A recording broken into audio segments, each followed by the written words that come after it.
Coming up on the Omaha News, see how one UNO group is trying to spread awareness and raise money for their community. Then see how a social media trend is causing an uptick in car thefts.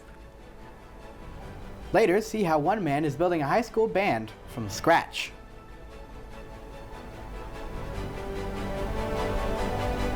All this and more on the Omaha News. Welcome back to the Omaha News. I'm Jackson Piercy. And I'm Hannah Wheelock. Wear Black Give Back began today at noon. UNO Giving Day is a 24-hour day of giving to the University of Nebraska at Omaha to raise money for scholarships, colleges and programs, student groups and activities, inclusion and wellness, and much more. This year, UNO has a goal to receive 4,000 gifts during the 24-hour day of giving. You can listen to mavradio.fm today and tomorrow for coverage and updates about Wear Black Give Back. According to the Cyber Smiles Foundation's latest report, online abuse towards the Asian, Asian American, and Pacific Islander community has risen by as much as 900%.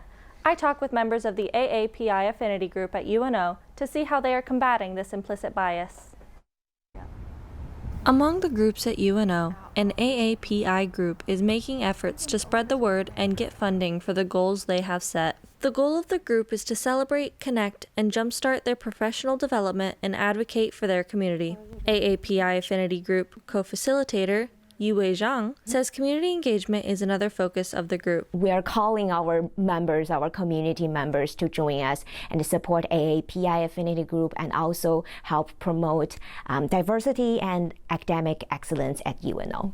The Asian American Pacific Islander Faculty Staff Affinity Group was started in 2021 when faculty from the AAPI community felt that they were facing certain limitations and stereotypes based off their ethnicity. With UNO's upcoming Wear Black Give Back fundraising event, the AAPI Affinity Group has an opportunity to raise money for future projects. AAPI Affinity Group co-facilitator Lei Guo gives thanks to a generous donor that will support during Wear Black Give Back. So we're very lucky. We got 5,000 donation from a retired dentist from UNMC. He has a requirement. He wants us, to match this $5,000 per every year. The money collected will go towards the Group Excellence Fund that would allow the group to accomplish goals like creating an annual AAPI lectureship series. Wear Black Give Back is going on now until tomorrow at noon. The AAPI Affinity Group has already raised over $1,000. If you would like to support, visit the Wear Black Give Back website. The national blood shortage continues to loom over the medical community. Facilities like the Nebraska Community Blood Bank report that blood reserves are stable, but there aren't enough donors right now. Reporter Ben Copeland provides an update on the status of the shortage nearly 2 months later. With the lack of blood donations to the American Red Cross and local blood banks, the blood shortages initially declared back in September are still in effect. The Nebraska Community Blood Bank is a nonprofit focused on supplying local hospitals such as Children's and Nebraska Medicine. According to them, a large reason for the shortage is a lack of donations from high school and college students. UNO student Jess Williams explains that while she used to donate, maybe about 2 years ago, it was just something that I knew it was good to do. It was something I did in high school. Like many students, Williams hasn't donated lately. According to the University of Maryland, factors preventing people from donating include fear of needles, confusion about the need, and just being too busy. The Nebraska Community Blood Bank says that they need about 1,000 donations per week, which is stifled by the fact that they can only see a donor once every 56 days. But there is hope, as they are seeing rates slowly rise. Account manager Robin Stewart says that blood donation is important to our community. Our hospital services and everything will directly take your blood right over to the hospital, so it's a quick process. Donation time is an hour, and the impact is incredible. People have a great experience here and they tell others. So we've seen a big uptick in that as well. So I'm hopeful. The amount of blood that the bank carries at the moment is only enough to last 3 days, so long as no significant accidents or trauma-inducing events occur. The Nebraska Community Blood Bank is looking to reach a goal of 50,000 blood products by the end of this year. Thanks, Ben. But if I wanted to donate blood, how would I go about doing that? Well, if you are interested in donating, there are several drives as well as donation centers open in the area, hosted by Nebraska Community Blood Bank and the Red Cross. And while you can set up an appointment ahead of time, they do accept walk-ins as well. Thanks, Ben. After the break, reporter Dee Warren gives advice on how to improve car security for Kia and Hyundai owners. Then, get an inside look at an elegant soiree in conjunction with Omaha's most recognizable logo.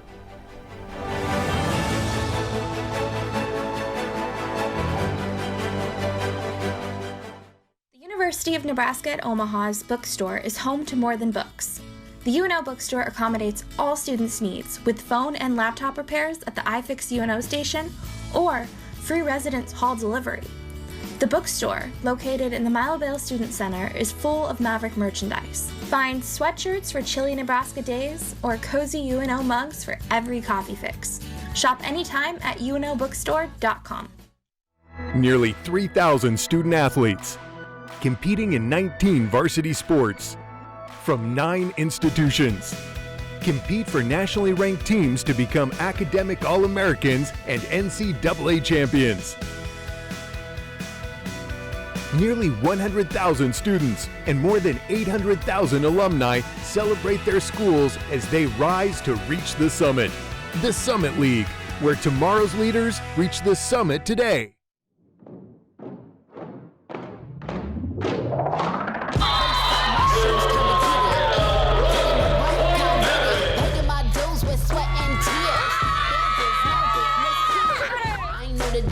I'm a veteran with my battle scars like a letterman's. I done crawled through the mud full speed, so I Coming wouldn't underestimate me.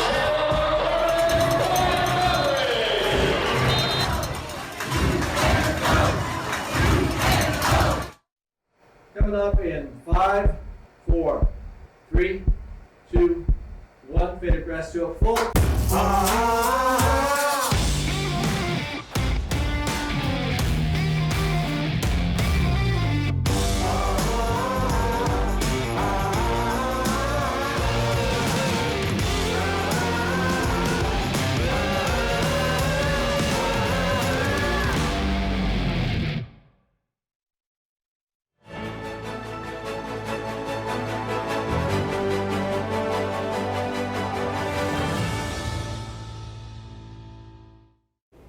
Omaha police say that a social media trend is the cause of a recent uptick in vehicle theft, specifically for Kia and Hyundai owners.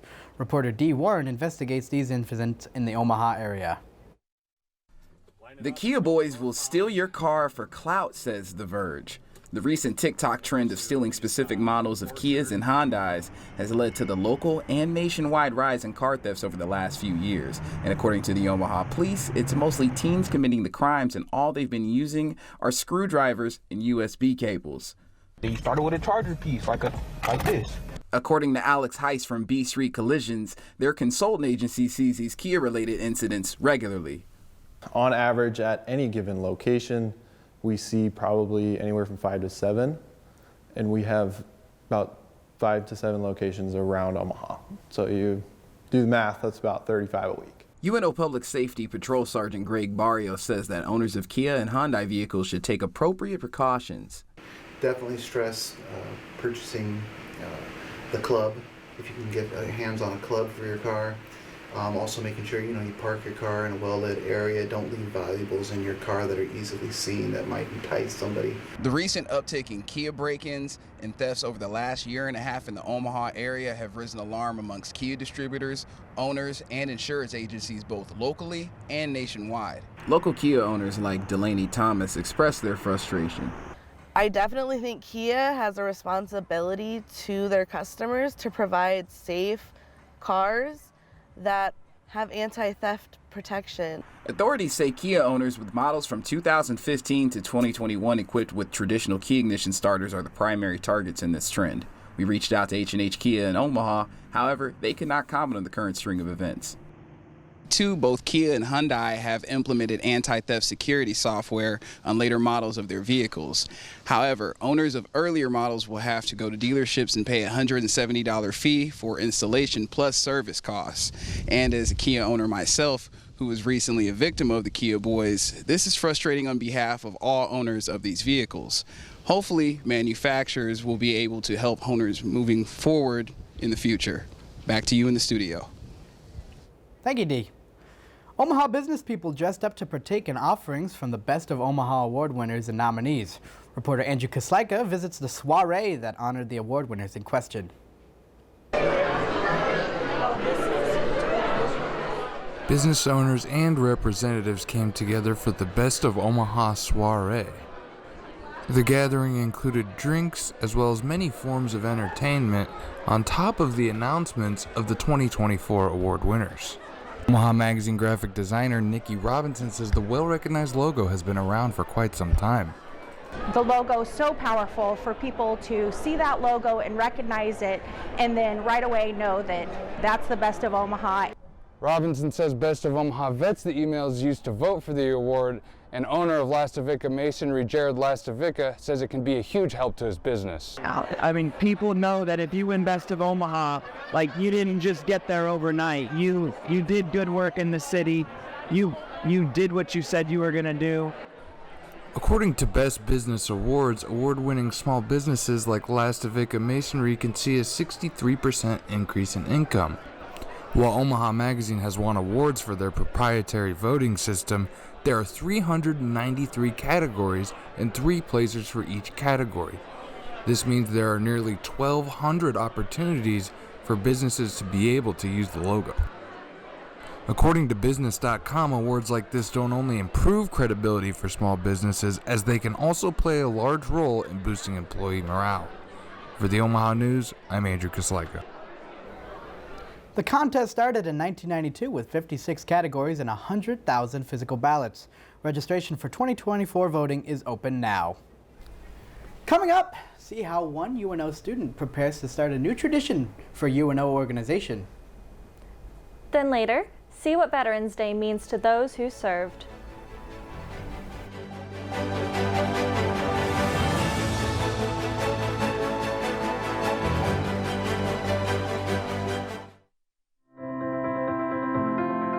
The media landscape is vastly different from the past. Conglomeration and consolidation have changed the skill sets required to succeed.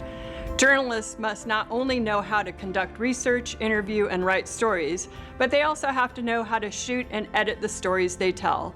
Likewise, creative media professionals must know how to interview, research, and write the stories they shoot and edit. In the School of Communication, we require students to gain experience and proficiencies employers are seeking. The 2 hardest mediated genres to produce are live sports and newscasts. Thus, once our students are taught the basics, they are given opportunities to improve the abilities at these genres. Capstones 1 and 2 feature the culmination of skill sets. Once students produce the Omaha News, they can use it in their demo reel to show their skills. From here, students can go anywhere. I never thought I'd be standing in the clouds looking down on the ancient ruins of the Incan Empire. I never thought I'd live among the street artists in Valparaiso. I never thought I'd make friends that would last a lifetime. Adventure's out there, and as Mavericks, it's up to us to find it. Stop thinking, start doing. Visit educationabroad.unomaha.edu.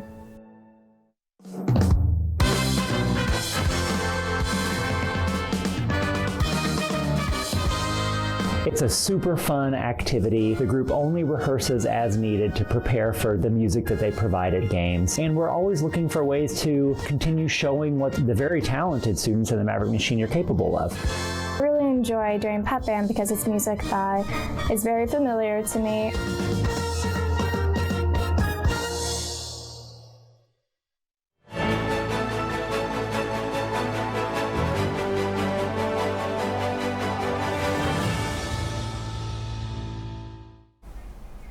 As Veterans Day approaches this Saturday, November 11th, reporter Peyton Hollebeck interviews Omaha's veterans to gain insight into what this holiday signifies to them.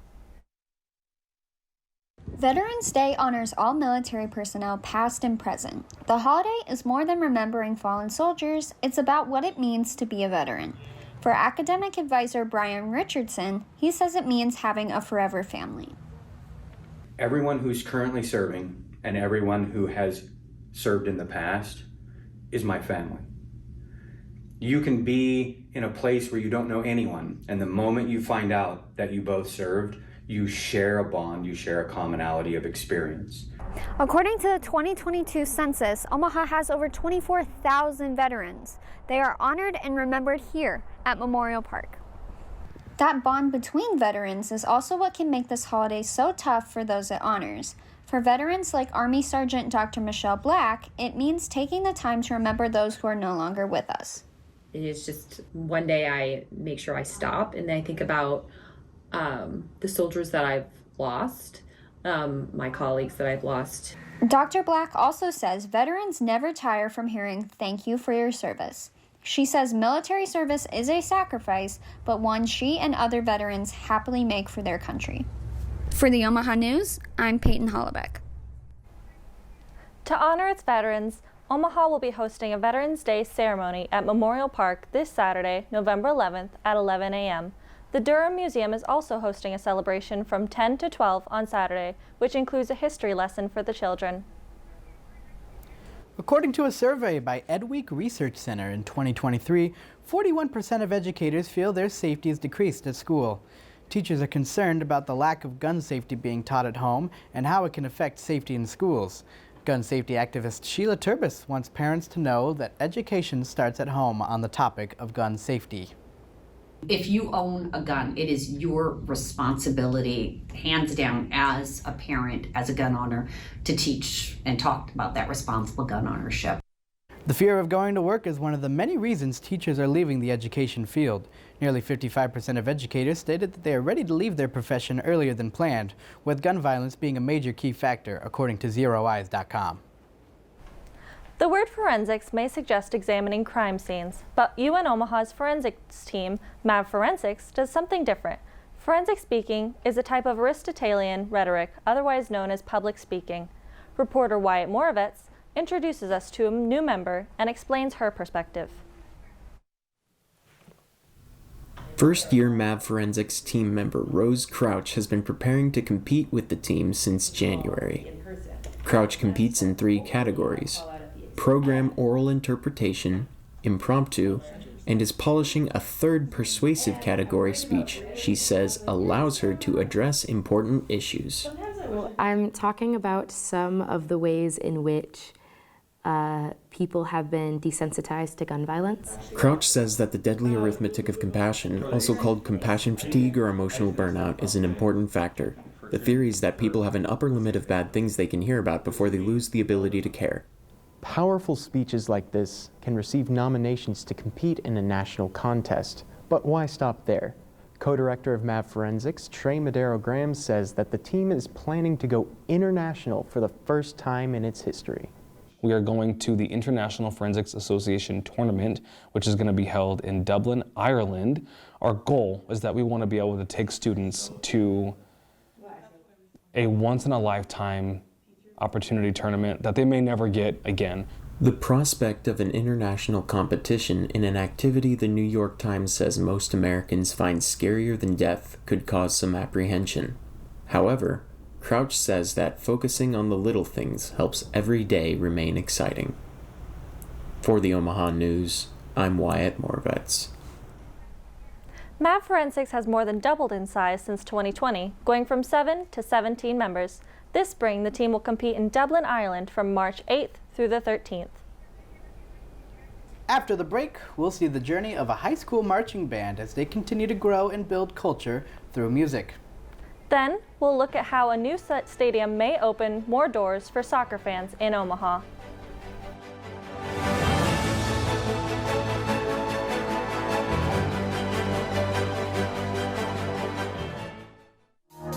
IT is so broad that it's not just coding. It can be applied in so many different ways in different areas. Technology impacts a lot of different things, a lot of different people, and if you can truly put yourself in their shoes and trying to solve that problem, just understanding that why is truly important. UNO is one of those places where you can come and really get involved in whatever you want. I ended up taking a bioinformatics class, and I ended up with a MD PhD. I can do both the research and I can help people. I chose the College of IS&T because it was my dream to become a data manager, and this college fits the best. They're really the best people to be teaching the classes because they know and have worked in the field. There's always a people factor, and getting people that are interested in your development is key to your success.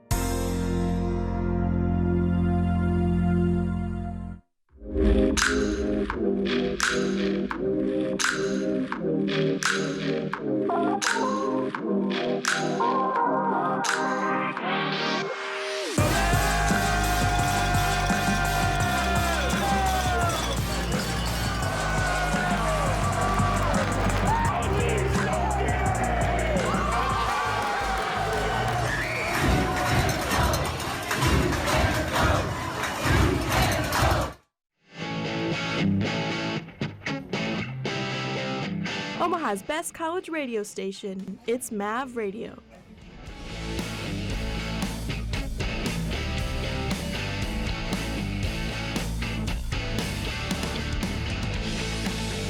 To listen, just go online to mavradio.fm.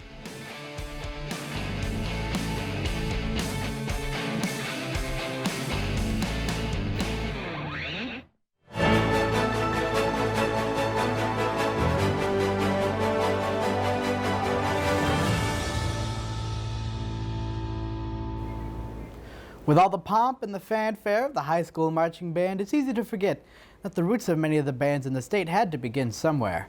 I take us to the origin of Omaha's newest band at Westview High. After opening its doors in August of 2022, band director Doug Bogatz and the rest of the Westview High School staff have had the challenge of starting a program from scratch. It's been an interesting experience, to say the least. It's been very fulfilling. The kids have been working super hard. We have pretty much needed to build everything up, and I mean everything. Bogatz says that the culture of building a band his way goes as far as the quality of the product on the field to even the way students put on their socks. It's like no detail is too small. Like, we have a process and a method for everything. Like, we have definitely made strides this year and getting that a lot closer to where it needs to be. After coming from more established programs like Fremont and Millard West, Bogatz has had to build his program through playing it by ear, as Bogatz would put it. And the students will be the first to tell you that they're all the better for it. Saxophonist Will Cameron has seen the band start out at slightly more than 20 members in the first year to around 50 in this current iteration. Still small in terms of Omaha schools. State champion marching band Millard West having in excess of over 100 members. It's amazing. Since we have such a small band, it's only like 40 people on a good day. We're all super close. Like, we all know everything about each other, which can be a good thing. It can be a bad thing. Wins captain Morgan Blackstone knows that camaraderie can't be built without reaching out to new students, and extracurriculars like Westview's band camp stand as an opportunity to bridge those gaps. Like, it was the same, like 10 of us maybe that were like always together, and like then it was mostly the freshmen that were kind of just like, and so we'd have to, make sure we incorporate them in. While building the culture is something that's new for everyone in the building, Bogatz says that it's made everyone involved adaptable and agreeable. At this year's state marching band contest, Westview scored 63.7 points, putting them within the top 20 marching bands to compete. Union Omaha, Nebraska's only professional soccer team, is hoping to build a $100 million soccer-specific stadium to hold 10,000 fans in the near future. Reporter Aiden Baba gives us the implication of a new stadium. Union Omaha's current stadium, Warner Park, located in Papillion, is actually a baseball stadium and one they share with the Omaha Storm Chasers. Union Omaha midfielder J.P. Scarce says sharing a field has been a challenge for the Owls. Sometimes we have to go train at a different facility on turf and stuff, and it's just not ideal for us. In the midst of the Storm Chasers baseball season, the soccer team has even used UNO's Caniglia Field for their home games. Scarce says the transformation of the baseball diamond to a soccer pitch has even impacted him in games. You can notice in the game where there's some spots where the grass isn't up to par. Not only would this give the Owls their first soccer-specific stadium, but it would also allow for the creation of a women's team, a space to hold community events, and it would improve the overall soccer scene in Omaha. According to USL League One, Union Omaha has had the third highest attendance out of all teams, and the league as a whole set a new attendance record this season. Union Omaha head coach Dominic Casciato says he's felt the fans' impact in his first year with the team. Yeah, the fans have been a massive part of it. They've been so friendly and so welcoming and so supportive as well. Union Omaha hopes to get help with funding from the state with Legislative Bill 621, which would give the team up to $50 million in funding to help the future of soccer in Omaha.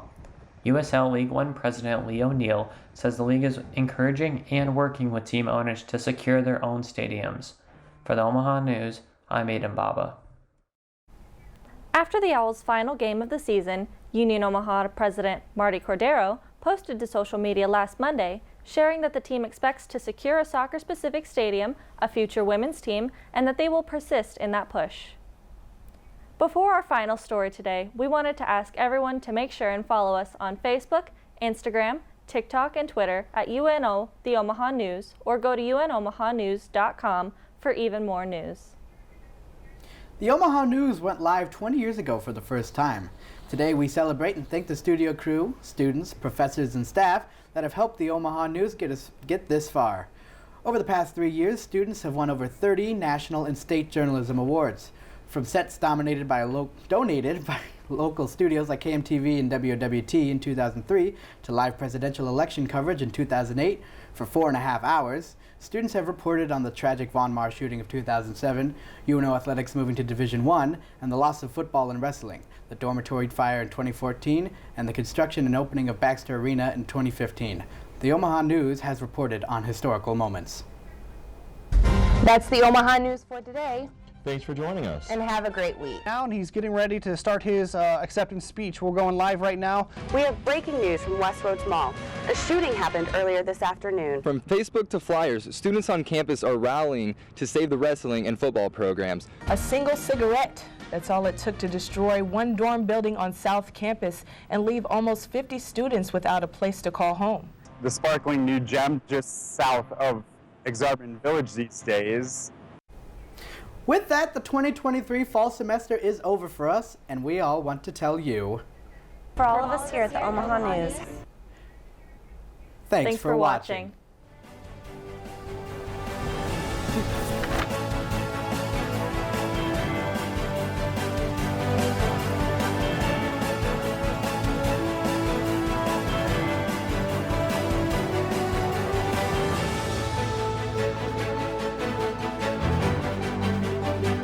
For me, it's about understanding the process of communication and what we learn through that process. So something that you'll find within the School of Communication graduate program is that there is such a rich field of expertise.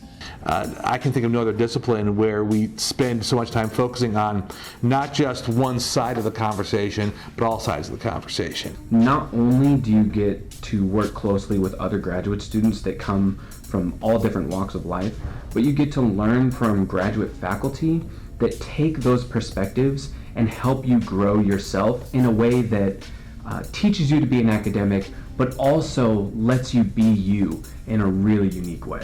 I chose UNO very specifically, not just because I live here, I'm proud to represent here, but because I thought their program offered strengths that I didn't see in other programs.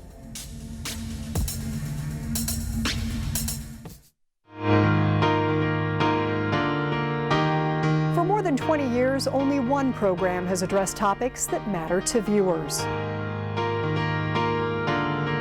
Only one program delivers the information that Nebraskans need to live the good life. I'm Kathy Wyatt. Join my guests and me as we discuss those issues every week on a program we call Consider This.